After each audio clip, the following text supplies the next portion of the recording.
Welcome to the Underground. Turn me up, bitch! My Little Underground with Peter A. It's My Little Underground. I'm Peter A. The bi-monthly My Little Underground email newsletter is going out this Monday. So if you haven't gotten me your email, please do so in the link in the episode description. And today on the show, we have the great Nico Padden talking about her self-funded new album, Pirate Queen, and all the cool open mics that she does at Ground Central Coffee in Lynbrook. And I've been to all of them so far, and they've been so much fun, very communal. So if you want a good communal time, come to these open mics. The next one is tomorrow, Sunday, 4 to 7 p.m., Ground Central Coffee in Lynbrook. Very easy to get to via the Long Island Railroad. If you're in the city, just take the railroad to Lynbrook and just cross the street, literally. And there's a shopping center across the street from the Lynbrook train station, so it's so easy to get to. And if you sit in the coffee shop and look out the window, you can see the train go by. It's really cool. It's quite fascinating. And I'm so glad to have Nico Padden on My Little Underground. I've been doing this show for almost 5 years, and I've known Nico longer than that. And I'm surprised I haven't gotten her on this show, but we have so much to talk about now. She did a lot of things over the past couple of years, and bigger and better things, in my opinion. I saw her play coffee shops. That's how I met her, and now she's playing Rockwood Music Hall. Amazing, and so many cool shows happening this summer that she'll talk about. If you listen right now, get to know Nico Padden here on My Little Underground. Nico, glad to have you on My Little Underground. It's a long time coming. I've been doing this show for about 4.5 years, and I think it's crazy that I haven't had you on, and I'm glad you're here right now. I'm so happy to be here. Thanks, Peter. Yeah. And your open mics, your monthly open mics, I love them so much because it's a well-oiled machine. You know, you get in, you set up your stuff, and everyone's signed up already, and you just kind of, you go, okay, you're done. Okay, you're next. Let's keep going. I love it. It's amazing. Mm-hmm. So what inspired you to do all this stuff? Well, so as you know, the beloved Sip This Cafe closed in the summer of 2020. Yep. They had a popular open mic. And with the ending of that open mic, I felt that there was really a void in this part of Nassau County, of Southwest Nassau. And, I got my start as a professional musician doing open mics. I test drove so many of my songs that I've now recorded and released at open mics. And I think that an open mic is just such a beautiful, special, sacred place for people to grow and develop as musicians, as performers, and to build community and to build connections. And I felt that was really lacking. And certainly having been to many, many, many, many, many different open mics in many different places over my years as a performer, there were many things that I wanted to sort of like correct about what I felt didn't work. So this open mic, and certainly I'm not by any means saying that what I'm doing is somehow perfect, but what I am attempting to do is to make better some of the things that I found to be frustrating about open mics. So it's my, just my goal to build a really great community and a place for people to be heard and have a voice and get a chance to get some performing experience and develop. And as you said, to keep it running like a well-oiled machine. I mean, that was one thing that I always hated about an open mic was so much dead time in between, because I like for performers to be able to really have time to perform. I like things to, kind of keep going at a good clip. You lose the audience if you have too much time in between. So that I've every time I've done it, I've fussed with the equipment and how can I, as the host, be like running tech and hosting and keeping things running quickly. And so what I've developed this little, like, I've got the soundboard like really in a convenient location for me to be able to help people with their microphone and what they need, and also be able to sort of be the MC. So yeah, and I don't want to say a lot. I just want to announce the person's name. I don't want to like go on and make it my own comedy hour. I just want to highlight the people who are who are there to perform, you know? So that, anyway, that's what I'm trying to do. And people are seeming to really enjoy it. So it's, you know, so far it seems like it's being well received. Well, I remember the first one, the first of your many soon to come monthly open mics. I turned to my brother and I was just like, oh, it's starting? It's 4 and it's starting. Oh, okay, great. But you said 2 keywords, community and develop. So you as a teacher, right? Mm-hmm. This is a tool for you to kind of almost teach the performance without actually saying anything. You're just letting people do. And then they get, you know, they work out their kinks, like you said, with your music. You're working out the kinks of your music by testing it out. And I've seen that happen. And I love that. It's amazing. Yeah. And it's such, you know, it's such a joy to watch people grow. And you know, it's interesting that you said that. Like, you know, I teach lessons to people of all ages. I have a really full kind of bustling private studio. And I really enjoy working with individual performers. That's like what I really is my, I don't want to conduct a chorus. You know, I want to teach individuals to be the performers that they want to be. And so, yes, but the open mic is definitely an extension of that, because, you know, getting in front of people is a key piece. You know, I could practice a song or a piece or whatever in my little living room space here 1,000 times, and I could nail it technically perfectly every single time by myself. But once I put it in front of people, that's going to add a layer of pressure, and that's going to make me maybe not quite as proficient as I want to be. So putting yourself in front of people regularly is the way to become a seasoned performer. That's how I became a seasoned performer, was by doing a lot of open mics. And so, yes, I want to give people that opportunity to grow as performers in front of an audience. Yeah. And I've also felt the community aspect of it. And, you know, I've seen so many things about what artists are saying about, you know, touring and not making money, and DSPs not paying what they should and everything. And with the industry stuff, like, I usually ignore it because I just care about the music.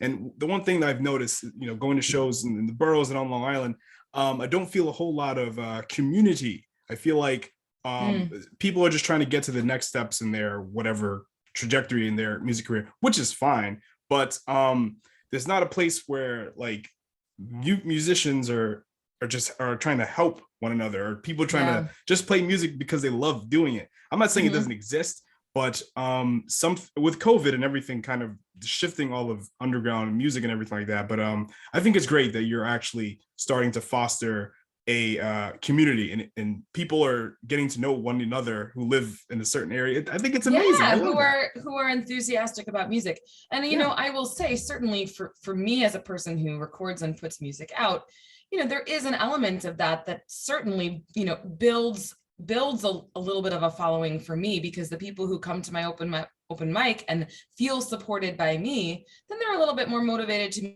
maybe support it if I put out a single or put out a video or whatever.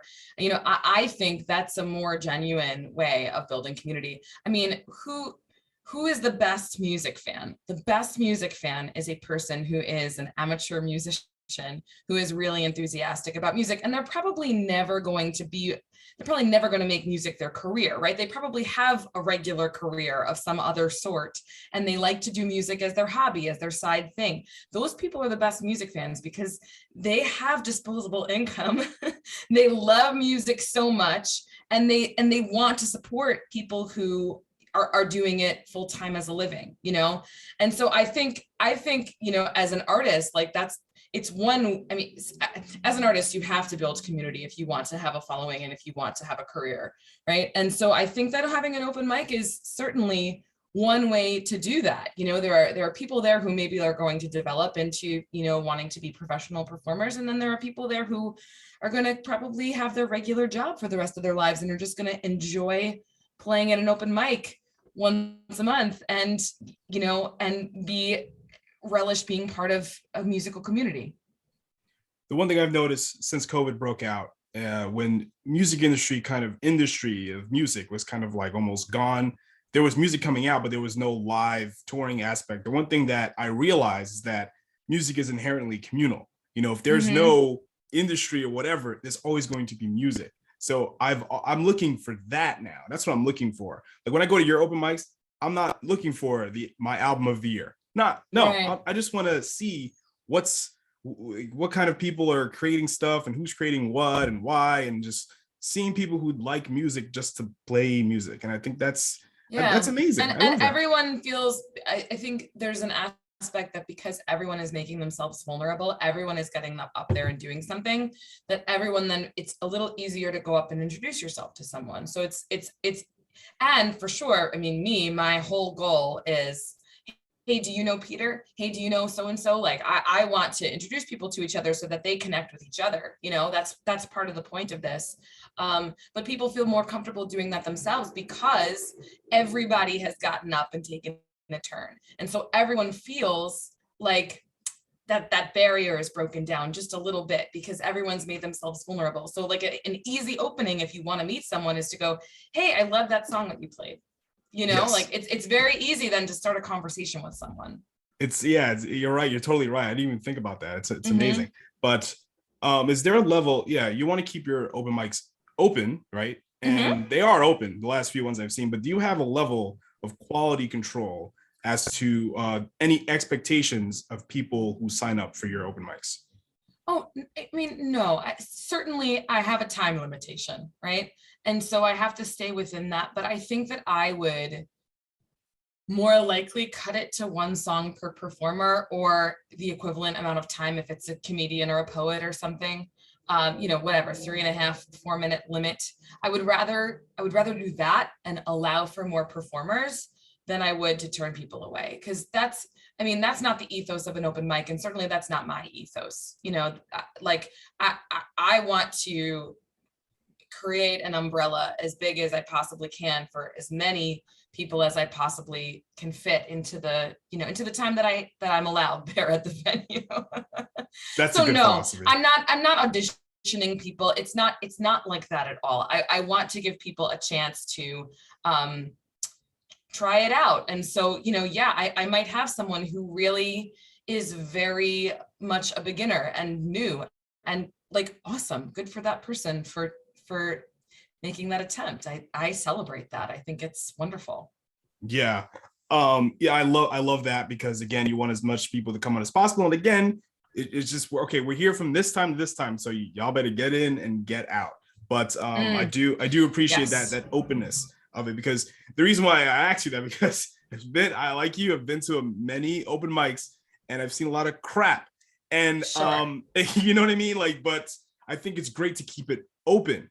And luckily, I haven't been seeing a lot of crap coming from your open mics, which is good. Yeah, I mean, I will say the only thing that I might have to not allow someone to return is if they said something that was really harmful. You know, if someone got up there and started spewing some racist bullshit, I would have to stop the performance and then ask them not to come back. You know, like that would be the one thing that I'd be like, yeah, okay, not you.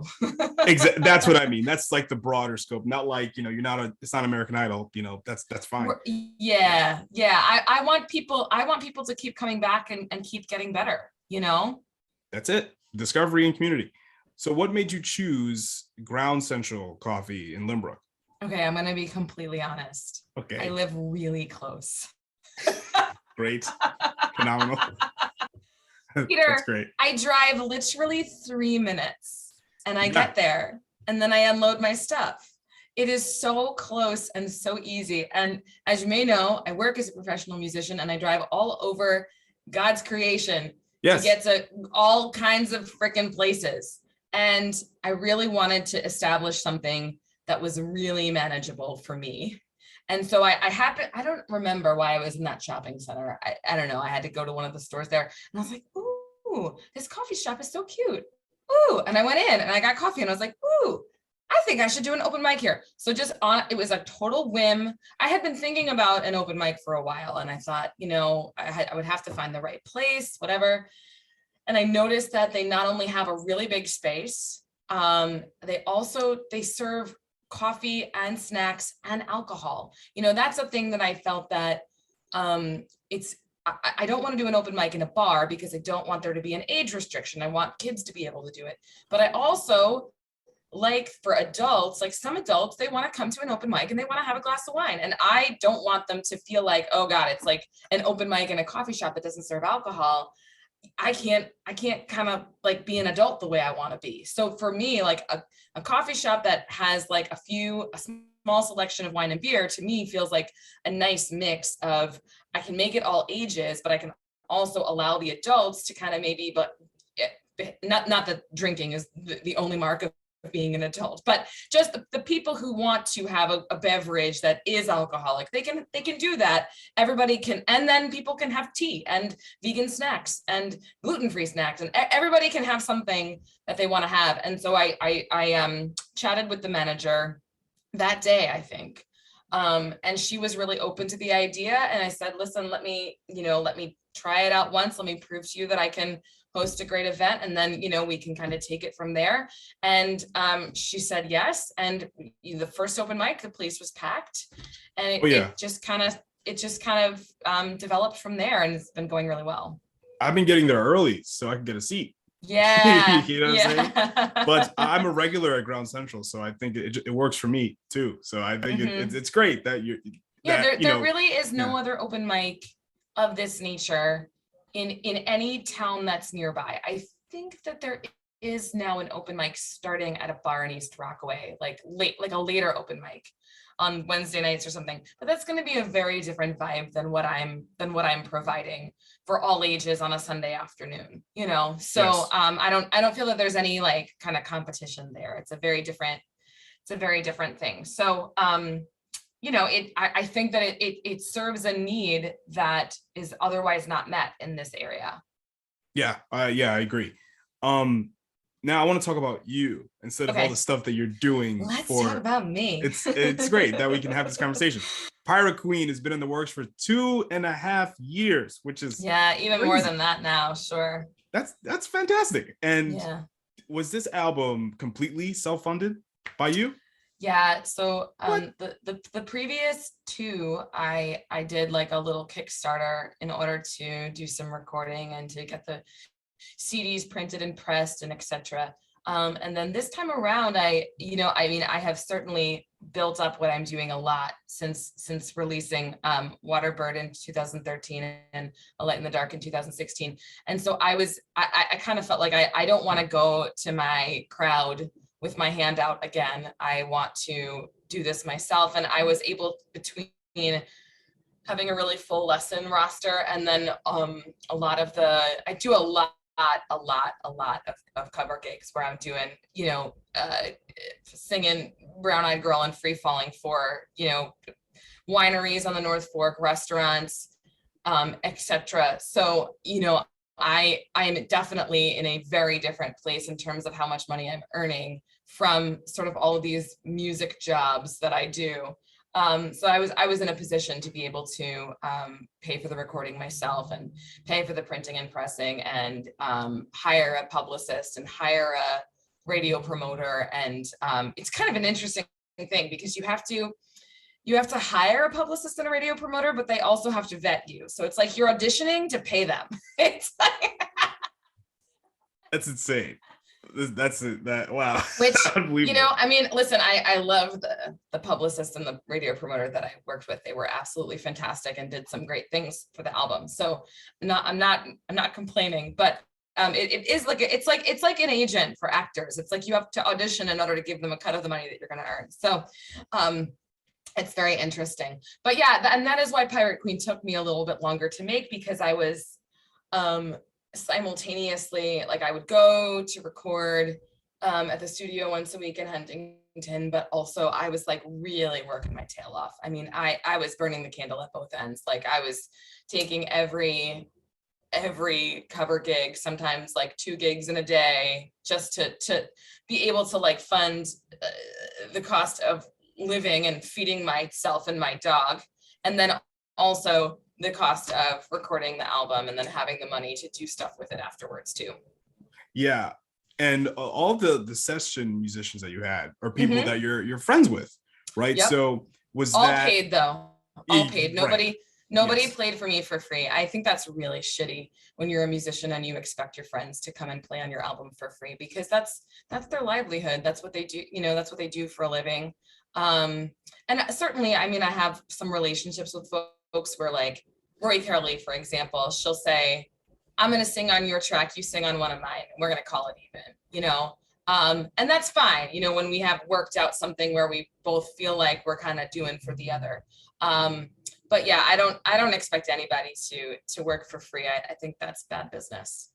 Yes, and if let's say if you make a record that's a hit and you get royalties off it, and then you're wondering why years later someone's suing you for it because you didn't get paid for the initial session. Mhm. So that's great that you think about that. Yeah. If I was a musician, I would do the same thing. I'm like, that's not gonna do that. Yeah, and I mean, I am my own record label. I am Vampire Records. I would love to be in a position to add artists to my record label. Right now, I don't have the resources for that. That's down the line, Peter. Yes. Maybe in the next couple of years. Great. But you have to think like a business owner. You can't just be like, oh, I'm making a song. You have to really think about it. I mean, any great record label was founded by somebody who had the crazy idea to make a record label. So, here I am. I've made mine, and I'm, doing it myself. I'm literally DIY, but I have to then think like a record label would about how I'm doing things. Recording over Zoom, what was that like? So we didn't do a lot of it. So I record with Kevin Kelly, who is the owner or engineer, producer extraordinaire over at the Workshop East in Huntington. And he and I were working a lot in 2019. I was going there like once a week in person. And then so when the pandemic hit, we were at the point where we needed a lot of drums. And so my drummer, John Melee, has his own setup in his house. And so we were it kind of worked out really well that the three of us would get on Zoom and kind of discuss, like, what do we want for this track? What kind of feel are we looking for? Where is the time signature change? Because I always write time signature changes in the middle of my songs, etc. And, and then John would go and he would do some takes, and then Kevin and I would listen to them, and then we would discuss, and Kevin would comp it. So, it wasn't a lot of me recording over Zoom. It was mostly at that moment in time, it was the drum set, and it was fairly seamless. And then, by the time I really needed to get back into the studio, masks were more widely available. I want to say this was by June of 2020 or so. Masks became more widely available. And what Kevin and I would do is we would meet in the studio and we would both wear a mask until I got in the vocal booth when the door was shut. And then I would take my mask off to sing things. So we worked it out that way. Shows that you've been playing, right? Mm-hmm. Rockwood Music Hall, you did a show with the New Folk Initiative, and I think that's really cool. And Rockwood is a great space, and I've seen you playing at like coffee shops, and playing Rockwood is incredible. Like, what was that experience like? It was very exciting. So John Platt is the host of Sunday Supper on WFUV, and I met him at a music conference called NERFA, and I had seen him at various events like here and there, and so he knew who I was, and I had sang for Rory Kelly. She played his series. He has like a monthly series there at Rockwood called John Platt's On Your Radar. And I think it is the New Folk Initiative, but he also calls it John Platt's On Your Radar. And he had seen me sing with Rory. Like I was, in her band, Rory Kelly and the Triceratones. And so I knew him. And then when the album came out, I personally put a copy into his hands. I forget where I saw him. Maybe it was at Huntington Folk Fest. And that was when, so in December of 21, that was when he, emailed me and said, I'd like to invite you to come and perform. Would you like to be on the series? And I was like, fuck yes, I would. So that was that. I mean, that was definitely, that had been a goal of mine for a while, to be on his series. So it was very exciting that he saw me as someone who it would be, worthwhile to invite to come and do it. It was very, very cool. And I know you're doing, some cover gigs around Long Island and in the boroughs as well. Are you thinking about any original Nico Padden shows? I've got so many to tell you about. I'll tell you the best ones. Okay. So I started, besides, I'm always starting things, Peter. You understand this because you do this too. So I started, besides the open mic, I started a Nashville style songwriter round night at Mr. Beery's. It's once a month on a Sunday. The next one is Sunday, June 5th. Cool. And it's, if you've ever been to Nashville, it's very different than it is in New York and other places. You get 4 songwriters on a stage, everybody sits on a stool, and you go round robin. And so this person plays their song and that person plays their song. And it's really focused on, it's a culture of people who write songs for other artists. So a lot of these writers are these legends, and you can go to Belcourt Taps, or I mean, the Bluebird is the famous one, but I've been to Nashville for conferences a few times. And so you go to the, and I got to play on a round at Belcourt Taps, which was really freaking exciting. Like at last minute, like my friend was playing and like, whatever, I got a chance to play. It was very cool. So it's really neat because these legendary songwriters who've written hits for huge stars are often there playing on a round, with brand new songwriters who are trying to break it. So I really like that style because it really focuses not so much on like a band and the culture around a band. It really focuses on songwriters and songs, which of course is something that I am very passionate about. So I started this songwriter round night at Mr. Beery's. It's 4 songwriters and we go round robin style. And we usually do about 4 rounds, and it's about an hour and a half, and it's really great fun. Everyone, really has a blast interacting with each other. Maybe you do little harmonies or little solos on each other's songs. The next one is June 5th, and it is going to be myself and Mike Longo, who is a wonderful acoustic songwriter, which people don't know. He's from the band My Summer, which is like this big kind of indie rock band on Long Island, but he's an amazing acoustic songwriter, and he puts out acoustic EPs once in a while. And I was like, you need to play this series. And Anne O'Rourke, who is a lovely, wonderful, up and coming young lady singer-songwriter. And then Pete Mancini, who has like done everything. He's a great Americana singer-songwriter. So the 4 of us will be doing that on June 5th at Mr. Beery's. Then on June 30th, I will be doing a fuller, not quite full, but fuller band set at the Merrick Library. And the doors will be at 6:30. It's a free performance.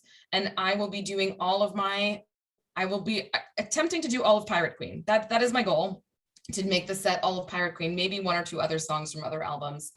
And then last but not least, very excitingly, I will be playing on the Pine Barrens Jam. That is Saturday, August 20th at Blue Point Brewing. It is a huge Long Island music festival, some really big names. I will be playing on the Travis McKeveny songwriter stage. I will be playing full band. I don't know what time my set's going to be, but you can get your tickets. If you Google Pine Barrens Jam, you can get your tickets now, and they're not that expensive. And it's a huge, big, amazing festival of lots of both Long Island musicians and also like kind of more nationally touring folks. So it's going to be very, very, very cool. That's what I'm talking about. Yeah. That's amazing. That's so cool. Because I was like worried. I'm like, I hope it's not just playing cover gigs, because I want people to see Nico Padden for who Nico Padden is. Yeah. And I mean, so I got some really good advice early on from a musician, sort of acquaintance friend of mine. His name is Jay Psaros, and he kind of did what I do, which is, he kind of built his way up doing a lot of like local cover gigs and stuff. And he said, you really only want to have about 4 shows a year locally where you want to really try to draw people, because that's about how often you're going to be able to like get people to come out for a big original show. Other than that, if you're trying to make money as a professional musician, I mean, you obviously have to earn a living, right? And if you're not ready to like tour across the whole country and sell out 50-person venues yet, you want to find gigs that you don't need to draw anyone. And so that is the kind of cover gig where I'm playing, dinner. And I will say at my cover gigs, I always play original songs, and I always take lots of requests, and I always meet people who become fans. That is definitely a part of it. So it's a slow burn. It's not like I'm making 100 fans per cover gig. I'm making a couple of fans per cover gig, but certainly it is a way for people to hear me, and it is a way for people to connect to me, because when they hear me play a Van Morrison song, they're like, wow, she's so good. Her voice, her playing, it's amazing. And then they're like, oh, and she writes songs, oh, this is like, and we know her, like, this is cool, so it's a building block. It's one that I'm grateful for, because I get to make money playing songs by musicians that I love. Amazing, Nico. So this is your time to plug away. Tell people where they can buy your music and follow you and go to your open mics and maybe even perform at one of your open mics. Amazing. Okay, so you can stream and download and purchase my new album, Pirate Queen. That is my website. It's NicoPadden.com, NicoPadden.com. You can find me on social media, Instagram and TikTok. I'm Nico Padden Music. And I post videos and show dates and all kinds of stuff there. If you want to attend my open mic, that is going to be at Ground Central in Lynbrook, New York. That's going to be Sunday, May, is it the 29th? It's the 29th. Yes, 29th. Yeah, Sunday, May 29th from 4 to 7 p.m. And you can sign up by emailing Nico, Nico.Padden, Padden @gmail.com. And just let me know who you are and what instrument you want to play. And I will sign you up for the open mic. I would love to have some new faces. And yeah, I think that's it. I've got all kinds of fun merch for Pirate Queen on my website. I've got some cool t-shirts and hats and things. I also have actual real live CDs if that's your jam. And I have handmade guitar string bracelets that I make myself. So yeah, you can check all of those things out on my website or my Instagram or my TikTok. And I would love to be in touch with people who are interested in fierce folk rock from a lady with a loud voice. That's pretty accurate. Yes. Thank you so much, Nico. Thank you, Peter. It's been such a pleasure. You're such a doll.